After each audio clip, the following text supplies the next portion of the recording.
सीखे। अब कुछ करने की आवश्यकता है, अपनी ताकत का एहसास कराने की आवश्यकता है।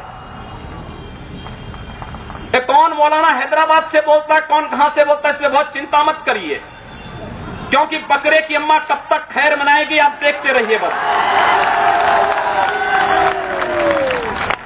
बहुत दिन चलेगा नहीं ये। उन सबको मालूम है कि आने वाला समय और आने वाला दिशा क्या होने जा रही है।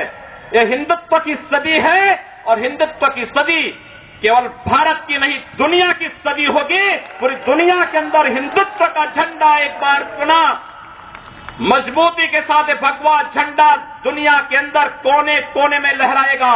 उसके अनुसार एक बार पुरुषार्थ किए जाने की आवश्यकता है। हिंदू कभी निराशावादी नहीं हो सकता है, कभी नहीं। दुनिया के अंदर तमाम संस्कृतियां मिट गई, तमाम परंपराएं मिट गई, सब कुछ नष्ट हो गया, कोई पूछने वाला नहीं, इतिहास में नाम शेष हो गए। लेकिन इतनी विपत्तियों के बावजूद, हजारों हमलों को झेलने के बावजूद, तमाम षड्यंत्रों के बावजूद, अंदर और बाहर दोनों से हमलों को जूझते हुए भी अगर सनातन हिंदू धर्म मजबूती के साथ खड़ा है तो वह किसी के बल पर नहीं, इस जनता की ताकत के बल पर है। और जब तक ये आस्था सनातन हिंदू धर्म के प्रति आप सबकी बनी रहेगी, भारत माता के प्रति आपकी बनी रहेगी, दुनिया की कोई ताकत आपका बाल बांका नहीं कर पाएगा। हमें किसी ओबामा से सर्टिफिकेट की आवश्यकता नहीं। हिंदुत्व पर जो प्रहार करेगा उसको महाप्रलय को स्वयं आमंत्रित कर देगा, उस महाप्रलय की चपेट में स्वयं भी आएगा। इस बारे में किसी को कोई गलतफहमी नहीं होनी चाहिए। और इसलिए बंधुओं, आप सबका मैं आह्वान करूंगा। बहराइच में महाराज सुहेलदेव पासी के सामने लोग लड़ने के लिए आए थे, मात्र 2 लोग बचे थे, सब के सब मार डाले गए थे। और 1971 में 95,000 पाकिस्तानी कायरों को किस तरीके से मुर्गा बना करके नाक रगड़ने के लिए मजबूर कर दिया गया था भारत के बहादुर जवानों के द्वारा। और अगर इसके बाद भी आंखें नहीं खुलती हैं तो एक बार पुनः देख ले अपनी ताकत को। मैं तो यही कहूंगा, अंत में मुझे केवल यही कहना है कि बहुत महत्व मत दीजिए, ये हैदराबादियों को बहुत महत्व मत दीजिए, ये सब मौलानाओं को बहुत महत्व देने की आवश्यकता नहीं। दुनिया के अंदर जहां भी जाएंगे शक की निगाहों से देखे जाएंगे। भारत का संत दुनिया के अंदर कहीं भी जाता है सम्मान की निगाहों से देखा जाता है। पूरी दुनिया के अंदर जहां भी भारत की संत परंपरा जाती है। सिंगापुर में मैं गया, मैं देर में पहुंचा, जब एयरलाइंस में बैठने के लिए हुआ तो उसने मेरे कपड़े देखे और सबसे आगे की सीट में बैठे हुए लोग वो खड़े हो गए, वो मुझे बुलाने लगे कि आप आगे। मैंने कहा नहीं, मेरी सीट पीछे। कहा नहीं आप आगे बैठिए। वहां की थाईलैंड में गए, वहां की बस में आगे की 2 सीट तो केवल संतों के लिए है, यानी मुफ्त में यात्रा करिए, जितनी यात्रा कर सकते हैं। दुनिया के अंदर कहीं भी आप जाएंगे भारत की संत परंपरा का सम्मान है और भारतीय नागरिकों का सम्मान है। यह भारतीयता की देन है। ओबामा जी, इसके लिए किसी से हम लोगों को सर्टिफिकेट लेने की आवश्यकता नहीं। हमारा प्रमाण हमारी विरासत है, हमें जो कुछ भी मिला है वह दुनिया के सामने है।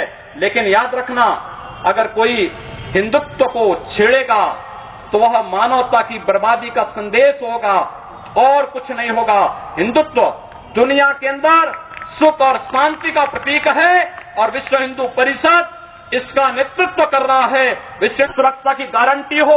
मैं कहता हूं भारत के मौलानाओं से और भारत के पादरियों से भी, आज ISIS नाम का एक आतंकी संगठन इराक और सीरिया के अंदर जिस निर्ममता के साथ मानवता को कुचल रहा है, वहां पर यजीदी समुदाय के साथ साथ तमाम अल्पसंख्यक समुदायों को बड़ी निर्ममता के साथ काटा जा रहा है। और यही नहीं, शिया मुसलमानों को भी मारा जा रहा है, उसी बर्बरता के साथ काटा जा रहा है। भारत के सब मौलाना मुंह बंद किए हुए हैं, क्योंकि इनको लगता है कि अगर ISIS के खिलाफ बोलेंगे तो वह एक प्रकार से इस्लाम के खिलाफ वक्तव्य होगा। क्या इस्लाम का स्वरूप या बर्बर स्वरूप है इस्लाम का? हम आखिर साबित क्या करना चाहते हैं? जब पाकिस्तान के अंदर वहां पर धर्मांतरण की गतिविधियों में लिप्त पादरियों की निर्मम हत्या होती है तो ओबामा कुछ नहीं बोलते, तब ब्रिटेन कुछ नहीं बोलता, तब ऑस्ट्रेलिया कुछ नहीं बोलता, तब दुनिया के अंदर वेटिकन सिटी से कोई आवाज नहीं निकलती है। मैं एक दिन पढ़ रहा था मक्का के बारे में, सऊदी अरब के इस पवित्र शहर के बारे में। कहा जाता है कि मक्का में कोई गैर इस्लामिक नहीं जा सकता, कोई गैर मुसलमान वहां नहीं जा सकता। वेटिकन सिटी के बारे में पढ़ रहा था, वहां गैर ईसाई नहीं जा सकता। लेकिन काशी हिंदुओं की सांस्कृतिक राजधानी है, धार्मिक नगरी है, काशी के अंदर सब लोग आ सकते हैं। अब उदार कौन है? यानी हमारी काशी में सब लोग आ सकते हैं, ऊंची ऊंची मीनारें बना सकते हैं, मीनारों से चिल्ला सकते हैं, तो भी हम पर आवाज, तब भी हम पर आरोप लगते हैं। लेकिन सऊदी अरब में, मक्का मदीना में कोई दूसरा नहीं जा सकता, कोई नहीं जा सकता, कोई दूसरा गैर मुस्लिम नहीं जा सकता। वेटिकन सिटी में कोई गैर ईसाई नहीं जा सकता, लेकिन उन पर कोई आरोप नहीं लगता है, आरोप हम पर लगता है। आप उन सच्चाइयों को देखिए। अगर वेद किण्वन्तो विश्वारं